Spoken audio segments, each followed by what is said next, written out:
대답하는 것도 만만치 않고 여러분 우리가 그 사람이 그렇잖아요. 질문을 하면서 배우잖아요. 그죠?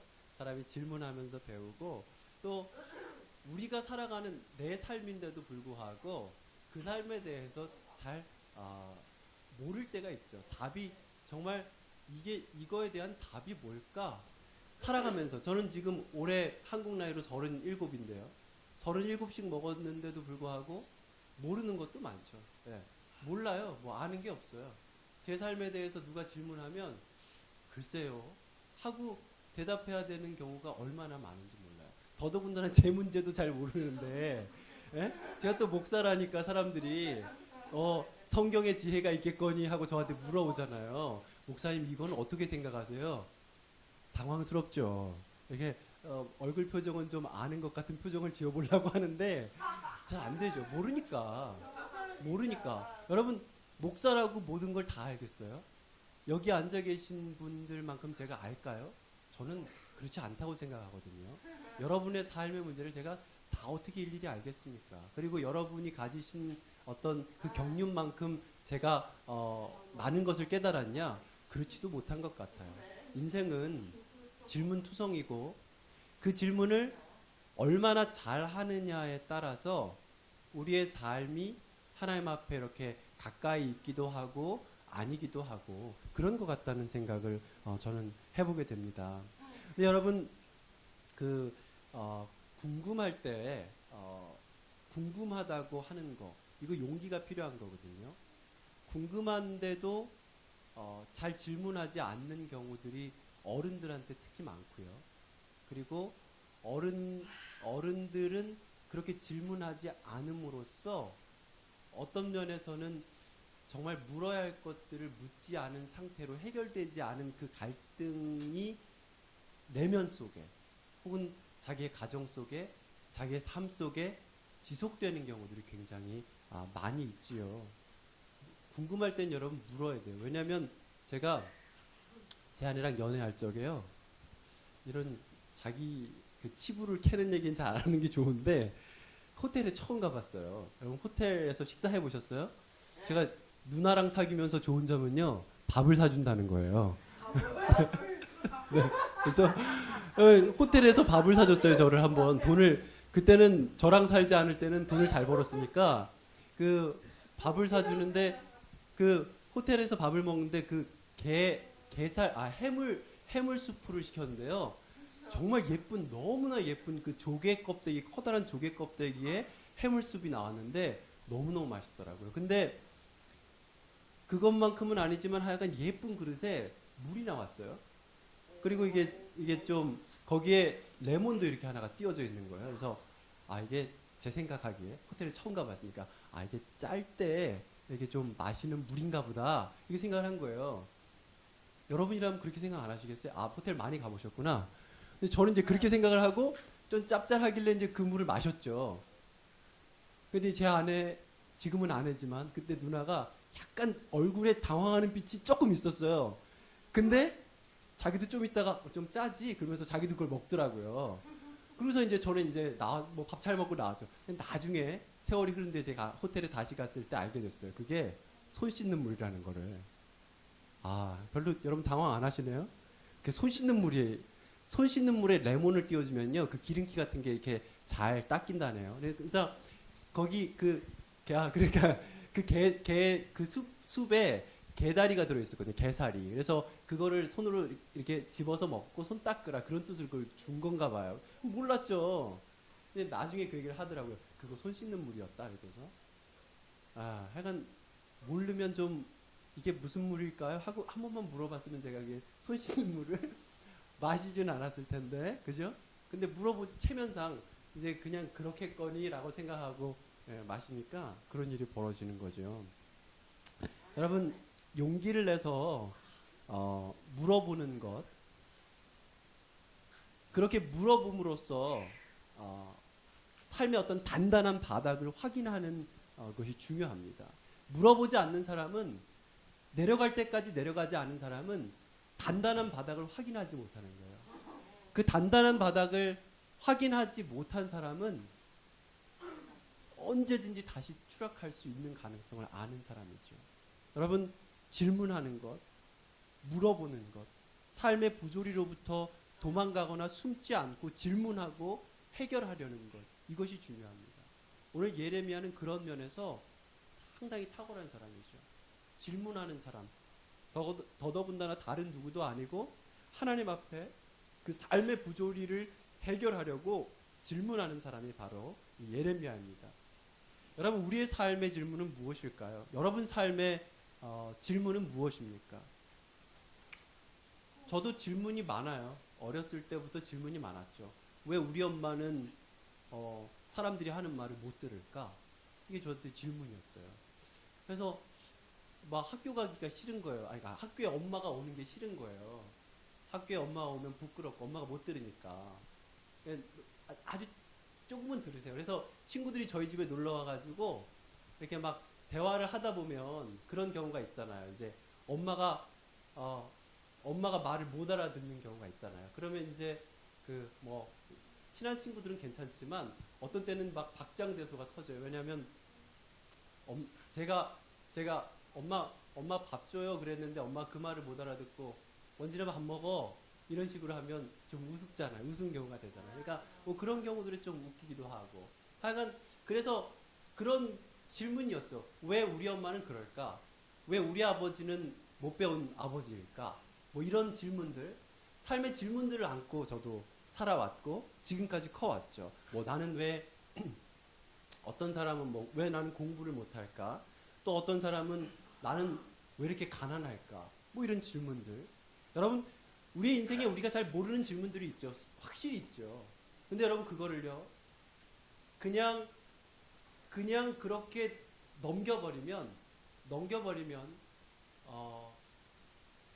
뭐랄까 해결되지 않은 채로 혹은 물어보지도 않은 채로 계속되는 어떤 갈등과 어떤 그 긴장 관계가 내 삶 속에 지속될 가능성이 크죠. 우리가 모르는 문제, 우리 인생에 모르는 문제, 해결되지 않은 문제들은 하나님 앞으로 가지고 나오는 지혜가 필요합니다. 대충 생각하다가 에이 모르겠다 하고 던져버리는 게 아니라 끝까지 그 질문을 붙잡고 물고 늘어지는 그런 노력이 필요합니다. 그렇게 물고 늘어지면 반드시 하나님은 답을 주신다고 저는 믿거든요. 그러니까 그 문제가 해결이 되든 안 되든 상관없이 그 문제와 질문에 대한 답은 하나님이 가지고 계시다고 저는 믿습니다. 근데 오늘 그 사람이 본래 그런 어떤 질문하는 생각하는 그런 특성을 가지고 있는 건데요. 질문하고 생각하는 그 힘, 그거를 포기하면 사람은 사실 너무 많은 것들을 잃어버리는 것이거든요. 사람이 잘한다는 것은 몸이 잘하는 것만을 의미하지 않지요. 여러분 성경에 보니까 돌잔치 가면 대부분 돌잔치 가면 그 설교 본문으로 그거 많이 하시잖아요. 예수님이 그 키가 자라고 지혜가 자라고 하나님과 사람 앞에서 더 사랑스러워지신다. 뭐 이런 거 본문으로 많이 하시잖아요. 근데 그 말씀처럼 예수님은 그냥 그냥 키만 자란 분이 아니라 우리와 똑같이 인간으로 태어나셨으니까 그 키가 자라면서 지혜가 자란 분이었다는 거, 그게 중요하죠. 여러분 우리 삶도 마찬가지입니다. 여러분 하나님 앞에서 정말 우리 지혜가 자라야 되는 거거든요. 예수님은 정말 사물을 통찰하고 꿰뚫어보는 안목을 가지고 계셨잖아요. 하늘의 새와 들의 백합화 이런 것들을 보시면서 그것들을 비유를 통해서 진리를 선포하셨고 겨자씨 하나를 통해서 하늘나라가 이런 것이다 이렇게 설명해 주신 분이거든요. 엄청난 분이죠. 이 세상에 어떤 누가 그런 비유와 그런 설명과 그런 이해를 가지고 사람들에게 나아갈 수 있었을까 싶을 정도로 예수님은 정말 그런 지혜가 충만한 분이셨거든요. 하나님이시고 말씀 자체이신 분이니까 그렇겠지만 여러분 오늘날 세대에는 키만 자란 사람이 많아 보입니다. 나이는 많이 들었는데 어른이 되지 못한 사람들이죠. 여러분 우린 예수님처럼 질문해야 하고 예수님처럼 우리의 삶에 대한 이해가 깊어가기 위해서 끊임없이 생각하고 진리를 추구하는 태도들을 가질 필요가 있습니다. 오늘 본문 1절에 이 세상의 어떤 부조리해 보이는 단면에 관한 아주 중요하고도 오래된 질문이 나오거든요. 예레미야가 하나님 앞에 나가서 뭐라고 질문하냐면요. 악한 자의 길이 형통하며 반역한 자가 다 평안함은 무슨 까닭이니까. 오래된 질문이죠. 우리가 가진 질문이기도 하죠. 하나님, 저는 정직하게 사는데 왜 가난할까요?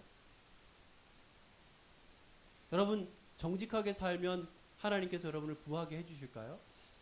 뭐 김동호 목사님인가 뭐 정직하게 살면 뭐 성공한다 이런 책도 쓰신 적이 있다고 하잖아요. 근데 어제 만난 그 어떤 목사님의 교회에 계신 성도님은 스시집을 했다 그랬나 뭘 했다 그랬나.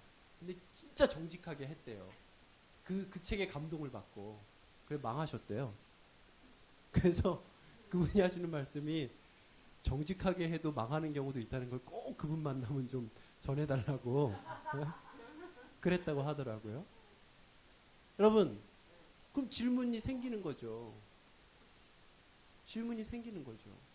어떻게 저렇게 악한 사람들이 잘 되고 어떻게 저렇게 나쁜 짓 하는 사람들이 흥왕합니까, 하나님? 이게 예레미야의 질문인 겁니다. 여러분, 이 질문을 딴 데 가서 한 거 아니라요. 하나님 앞에서 했습니다. 이거 참 좋은 거예요. 하나님 앞에서는 모든 질문이 가하잖아요. 그렇죠? 하나님 앞에는 무슨 질문이든 가져갈 수 있어요. 사람들 앞에서 못할 질문들도 많잖아요, 사실. 그렇죠? 뭐 어떤 애들, 사춘기 애들은 엄마한테 엄마 왜 날 낳았어? 뭐 이런 질문이 아니고 반항이죠, 이거는. 네? 뭐 이러기도 한다는데. 근데 그럼 엄마는 열받잖아요. 근데 여러분, 하나님 좋은 점이 뭔지 아세요? 그분은 무한한 인내심을 가지고 우리의 질문을 들어주신다는 거죠. 하나님 왜 저를 태어나게 하셨어요? 이래도 그분은 때때로 제가 느끼기엔 그냥 미소 지으시는 것 같다고 느끼거든요. 하나님은 우리의 질문에 열려 있으세요. 그래서 예레미야도 그 질문을 가지고 하나님 앞으로 간 것이지요. 우리가 정말 물어야 할 질문들, 그걸 가지고 하나님 앞으로 가야 되거든요. 왜냐하면 그분이야말로 이 세상을 지으신 분이고 그분이야말로 이 땅 가운데 섭리하시는 유일한 창조주이시기 때문에 그렇지요. 여러분, 사실 성경은요, 이미 예레미야의 이 질문에 대해서 대답하고 있어요. 제가 시편 37편 말씀을 읽어드릴게요. 악을 행하는 자들 때문에 불평하지 말며 불의를 행하는 자들을 시기하지 말지어다. 그들은 풀과 같이 속히 배임을 당할 것이며 푸른 채소같이 쇠잔할 것이미로다.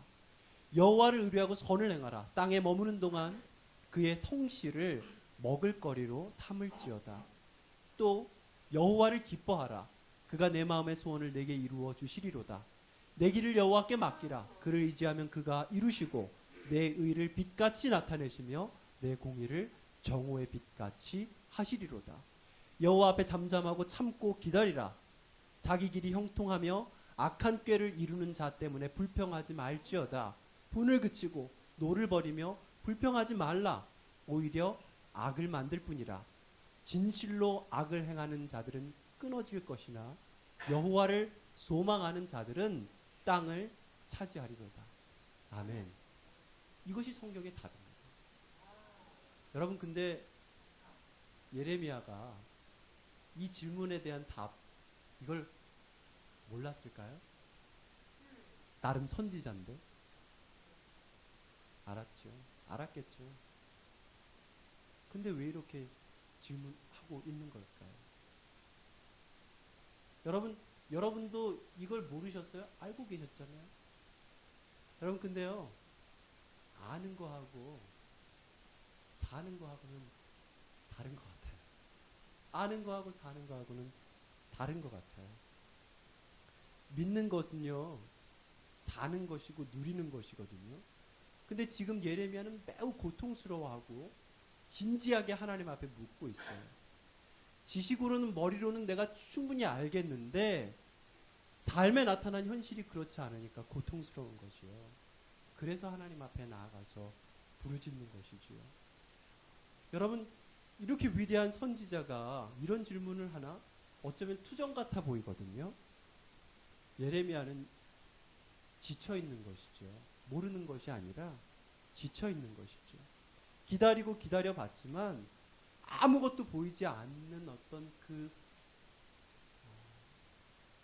아주 정말 힘든 삶 속에서 이제 그 체력이 다해 지쳐 있는 것이죠. 그 삶 속에서 하나님 앞에 나아간 것이거든요.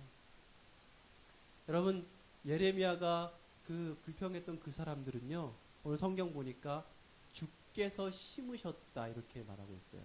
하나님께서 심으셔서 뿌리가 박히고 장성하여 열매를 맺은 사람들이라고 표현하고 있어요. 그런데 그 사람들의 입은 나는 주님을 섬깁니다. 나는 주님을 사랑합니다. 나는 주님만을 위해서 사랑하는 사람입니다. 입은 주님께 가깝지만 마음은 하나님에게서 멀어진 사람들이다. 이렇게 표현하고 있어요. 미국 와보니까요.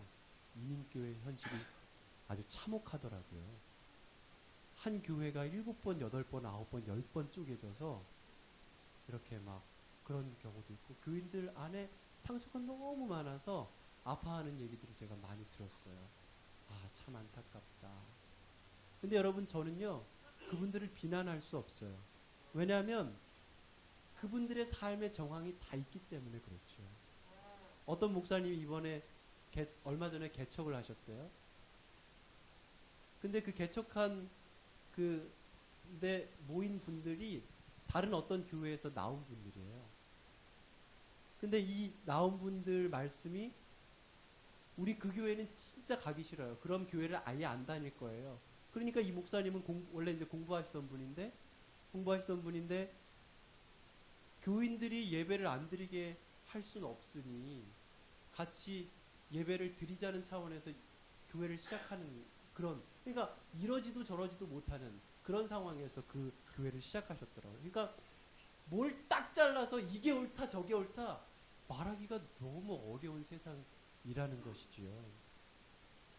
어쨌든 교회 안에서 문제가 없느냐? 문제 많지요. 진정성을 잃어버린 내부의 사람들이 예레미야를 잡아 죽이려고 하거든요. 이게 정말 가장 큰 고통이지요. 하나님께서 심으신 사람들이 우리를 고통스럽게 하지요. 하나님의 이름으로 서 있지만 하나님을 배반한 사람들이 그들의 날이 아주 길 것 같아 보이는 이게 아주 우리를 힘들게 하고 지치게 하지요. 여러분 제가 전도해 보면요. 제가 이제 한국에 있을 때 그 외국어 대학교 캠퍼스 가가지고 이렇게 전도해보고 막 그러면은요. 애들이 상당히 저를 무시해요. 네, 어린 것들이. 그래서 그런데도 이제 전도해야죠. 근데 이제 좀 얘기를 나누다 보면 아이들이요. 기독교인에 대해서 받은 상처들이 있어요. 자기 아버지가 기독교인 누구한테 뭐 돈을 떼었다든지 사업하다가 그 사람이 뭐 어떻게 됐다. 그러니까 기독교인들이 기독교인답지 못한 짓을 너무 많이 해서 자기가 예수 믿기 싫다는 얘기를 얼마나 많이 하는지 몰라요. 여러분, 우리는 어떨까요? 우리는 네? 믿는다는 사람들로 인해서 마음의 상처를 받은 경우들 있을 수 있지요. 혹은 내가 그런 일들을 저질러 오진 않았나 이런 생각도 해보지요. 여러분 이런 상황에서 예레미야는 치가 떨리고 지칠 대로 지친 상황이 되어서 홀로 그 길을 걸어가는 게 너무나 힘들고 버겁게 느껴진 거예요. 그러니까 하나님 앞에 알 만큼 안다고 하는 사람이 하나님께 질문을 던진 것이지요. 하나님 앞에 질문을 던지는 것 중요합니다. 여러분 이에 대한 하나님의 답변이 뭔지 아세요? 어떻게 보면 참 쌀쌀맞아요. 하나님이. 만일 내가 보행자와 함께 달려도 피곤하면 능히 말과 경주하겠느냐? 내가 평안한 땅에서는 무사하려니와 요단강 물이 넘칠 때에는 어찌하겠느냐? 이렇게 말씀하세요. 그러니까 예를 들어 이런 거죠. 저희 큰애가 저한테 엄마가 나를 회초리로 때렸다는 거예요. 그래서 제가 뭐라 그랬는지 아세요? 여러분 어떻게 반응하시겠어요? 그랬어? 얼마나 아팠니? 그러셨겠어요? 제가 뭐라 그랬냐면 이렇게 얘기했어요. 나는 우리 엄마한테 빨래방망이로 맞았어. 그래, 아니 회초리는 얼마나 양반이에요? 예? 저는 빨래방망이로 머리를 빵 맞은 적도 있어요. 뭐 엄마가 애들 내 키우느라 힘들어가지고 그냥 스트레스 풀라고 그랬는지 모르겠지만, 아니면 때리려고 때렸는지 아니면 실수로 때렸는지 모르겠지만, 하여간 전 그 기억이 지금 생생해요. 별이, 여러분 별 보신 적 있으세요? 진짜 별이 돌아요. 이렇게 번쩍 그 번개치는 듯한 그런 느낌이 있죠. 어쨌든 하나님 대답이 오늘 꼭 그런 것 같지 않으세요? 야, 너 지금 걸어가는 사람하고 경주하면서 그렇게 헥헥대면 되겠냐? 나중에 말이랑 뛸 때는 너 어떡할래? 하나님 그렇게 말씀하시더라고요. 평안한 때의 불평하면 너 어떡하냐? 나중에 요단강물이 막 넘쳐올 때는 그때는 어떻게 견딜래? 너무 냉정하시죠. 근데 여러분, 이게요, 언뜻 보기에는 위로보다 책망인 것 같지만, 많은 묵상을 해보면요, 저를 포함한 많은 사역자들이요, 이 말씀 때문에 굉장히 위로를 받았어요. 굉장한 하나님의 위로가 임하는 그런 말씀이에요. 뭐 그가 목회자든 아니든 하나님의 은혜를 경험해 본 사람들은 알 수 있어요. 오늘 본문의 말씀은 상당히 고차원적인 하나님의 위로의 말씀이고요, 하나님의 능력의 임재를 경험한 사람들에게 임하는 특별한 은혜이지요. 이것은 여러분, 그 제 동창 중에 하나는 우리가 강해져야 된다니까요. 아무것도 아닌 문제가 뭐 정말 내 삶을 계속 괴롭힌다면 어떻게 살아가겠어요? 그죠? 제 동창, 중학교 고등학교 동창 중에 하나는 걔도 목사거든요. 네, 걔도 목사인데 이게 저랑 좀 이제 친하죠. 개구장이 시절부터 알았으니까. 그래서 전화를 해가지고 제가 걔한테, 그 박 목사한테, 야, 너, 걔가 전화를 받자마자 형이다. 그러고서 야, 너 형한테 안부 전화도 안 하고 그러면 너 되겠냐? 아주 버르장머리가 없어 그냥. 제가 그랬거든요. 근데 걔가 저한테 뭐라 그랬게요? 제가 그대로 인용할까요? 이거 저는 본래 욕하는 사람이 아니에요. 근데 걔가 저한테 그랬어요. 쌍누무 새끼, 시끄러. 저한테 그러더라고요. 쌍누무 새끼 시끄러 그러더라고요. 근데 저 그 얘기를 딱 듣는 순간 마음이 평안해지면서 이제 그 다음 대화를 이제 쭉 이어갈 수 있었죠. 예. 이게 그런 거죠. 예. 굉장한 안도감을 느꼈어요, 여러분. 근데 이게 어린애한테는 젖만 줘요. 그쵸? 여러분, 애 태어나자마자 현미가 몸에 좋대더라. 현미 먹자, 현미. 이런 분 있으세요? 애 태어난다면 젖 줘야 되는 거잖아요. 물은 것부터. 근데 여러분, 잘한 사람은요, 단단한 거 먹는 거예요. 단단한 식물.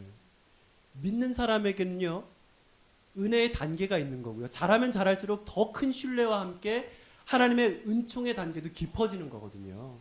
우리를 하나님은 그렇게 이끌기를 원하시는 거예요. 여러분, 하나님은요, 현실적이세요. 뜬구름 잡는 분이 아니에요.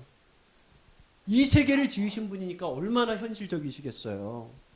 이 세계의 질서를 세우신 분이니까 하나님은 그 질서 속에서 우리 가운데 역사하시지요. 그 룰을 제대로 안 알려주시면 그거야말로 큰 화가 임하는 거 아니겠어요? 예레미야가 힘들다고 해서 예레미야한테 거짓된 위로를 하지 않으셨어요. 예레미야야, 너 힘들지?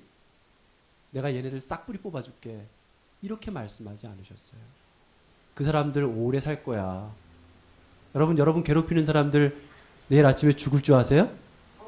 아닐걸요? 여러분보다 오래 살 거예요. 축복합니다. 여러분에게 있는 아픔, 고통 쉽게 가실 거라고 생각하지 마세요. 지금보다 더 힘들 수 있어요. 이게 현실이에요. 뭐 낭만적인 소리? 그건 현실이 아니죠. 속이는 거죠. 하나님은 우리를 속이지 않으세요. 예레미야야, 너 지금 걸어가는 사람하고 경주하고 있는 거야. 나중에 말이랑 뛸 때는 어떡할래? 그렇게 말씀하시죠. 앞으로 다가올 고통, 그것은 요단강변 수풀에서 말과 경주하는 정도의 고통이 될 것이니까 마음을 단단히 먹어라. 예레미야야, 마음을 단단히 먹어. 기운내. 예레미야야. 더 굳은 마음을 가지고 일어서 연약하게 자꾸 그렇게 무른 마음 먹지 말고 더 단단한 바닥을 확인해. 하나님은 그렇게 우리를 불러주고 계시는 것이죠.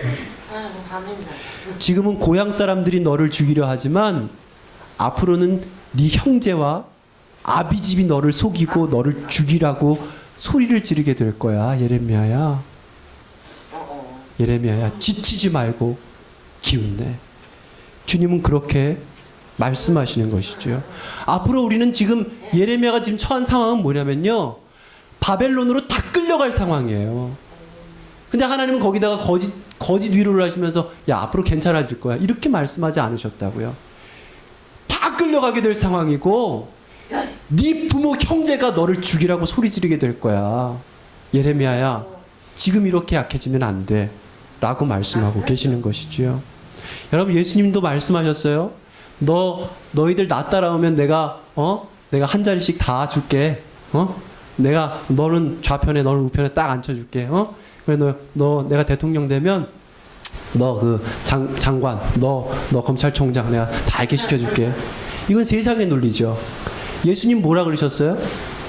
나를 따라오려거든 십자가를 지고, 자기 십자가를 지고 나를 따를 것이니라 라고 말씀하셨죠. 여러분, 나약한 그리스도인들로 살아가는 것, 이걸 우리 당연하게 여겨서는 안 됩니다.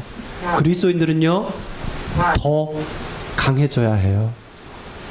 더 씩씩해져야 되고, 누가 우리를 위로해 주지 않아도 하나님의 위로가 내 안에 있는 강력한 능력을 가진 사람들이 되어야 합니다. 아멘. 우리의 고통은 여기서 끝나지 않기 때문에 그래요. 여러분, 하나님께서 우리에게 그렇게 말씀해 주고 계세요. 제가 군대 얘기 지난번에 했는데 이번에 또 하겠네요. 군대에 있을 때 제가 그 겨울에 아주 추울 때 훈련 받았어요. 근데 그 훈련 받으면서 왜 그런데요 도대체? 진짜 왜 그런지 이해할 수가 없어요. 꼭 무릉덩이를 만들어 놓고 겨울에 거기 빠지게 한다니까요. 미친 짓이에요. 지금 생각해봐도 미친 짓이에요, 진짜. 근데 그 얇은 군복 하나 입고서 막 거기 물에 빠져요. 야 소리치면서 뭐 순이야 뭐 엄마 뭐 부르면서 빠져요. 그럼 빠진 다음에 나오면요, 진짜 죽을 것 같아요. 그리고 좀 뛰게 해주면 덜 괜찮거든요. 가만히 세워놔요. 그럼 바람이 살살 불어오면요, 진짜 완전 사람이 미칠 것 같아요. 그래서 그날 훈련을 딱 마쳤어요. 진짜 겨우겨우 막 딱 마쳤어요. 거기서부터 저희 숙소까지 3km 되거든요. 제가 그렇게 빨리 뛰어본 적은 없는 것 같아요. 진짜 줄을 맞춰서 뛰는데 애들이 평소에는 이렇게 천천히 가잖아요. 힘드니까. 얼마나 추운지 엄청 빨리 뛰어가지고 이렇게 돌아오고 그랬던 기억이 지금 나거든요. 근데도 애들은 안 울었어요. 뭐 제가 그때 울었는 줄 아세요? 춥다고? 안 울었어요. 그 체력적으로 엄청 강해지고 정신적으로도 엄청 강해져요. 언제 우냐면요, 편지 받을 때 울어요. 저 같은 게 어머니가 보내신 편지, 막내 아들 보거라, 그러면서 편지를 보내신 거예요. 눈물 뚝뚝. 제 아내가 제 큰애 돌 지났을 때 제가 군대 갔거든요. 훈련 받을 때니까 같이 살 수도 없어요. 애기 사진이랑 편지를 보낸 거예요. 그거 보면서 울었죠. 또 어떤 애는 왜 우는지 아세요? 편지가 안 와서 울어요. 여자친구한테 편지가 안 온다고 울어요. 그게 말이나 돼요? 근데 울어요. 지금도 걔 이름을 말하면 여러분이 다 알까봐 제가 못 말해요. 육신데 특정 언론사를 지칭한 언론사의 기자예요. 지금 박근혜 씨 쫓아다니면서 기사 열심히 쓰고 있는데, 하여간 그 덩치도 산만한 애가 여자친구한테 편지 안 온다고 울고 있더라고요. 야, 왜 그래요? 그러니까 형, 편지가 안 와요. 편지가 안 온대요.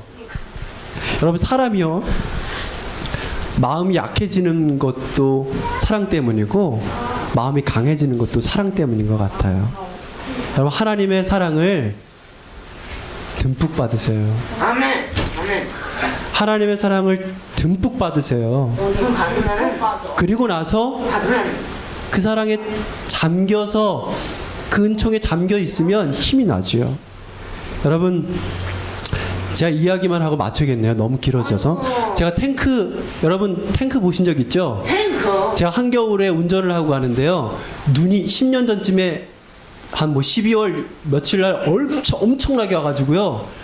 얼마나 왔든지 그 눈을 치울 수도 없었던 거예요. 그래서 차들이 그냥 그 위로 계속 다니니까 도로가요. 얼음 두께가 한 10cm가 얼음이 도로 위에 쌓인 거예요. 제가 이렇게 가는데 브레이크를 살짝 밟았는데 2바퀴를 돌았네요. 정신이 없더라고요. 만약에 반대쪽에서 차가 왔으면 진짜 큰일 날 뻔했는데 하나님 저를 살려주셨어요. 돌아올 때요. 브레이크를 안 밟아도 될 정도의 속도로 왔어요. 근데 오는 길에 제가 뭘 봤냐면 탱크를 봤어요. 탱크들이 쭉 줄지어 가는데요. 무슨 일이 벌어졌냐면요. 탱크가 그 체인 있는 탱크들이 쭉 지나가니까요. 그 10cm 되는 얼음들이요. 다 으스러져 깨져서 사라지더라고요. 탱크는 그 얼음 두려워하지도 않고요. 그러니까 하나님 얼음 없애주세요가 아니에요. 그 얼음을 뚫고 두두두두두 하면서 얼음을 다 깨면서 지나가더라고요. 여러분 힘드시죠? 하나님의 사랑 충만히 받으시고 더 강해지시길 축복합니다. 아멘. 아멘. 얼음판 위에서 미끄러지는 신앙이 아니라 얼음을 깨는 신앙의 삶으로, 능력의 삶으로 주님 안에 승리하시기를 주님의 이름으로 축복합니다. 아멘. 기도하겠습니다.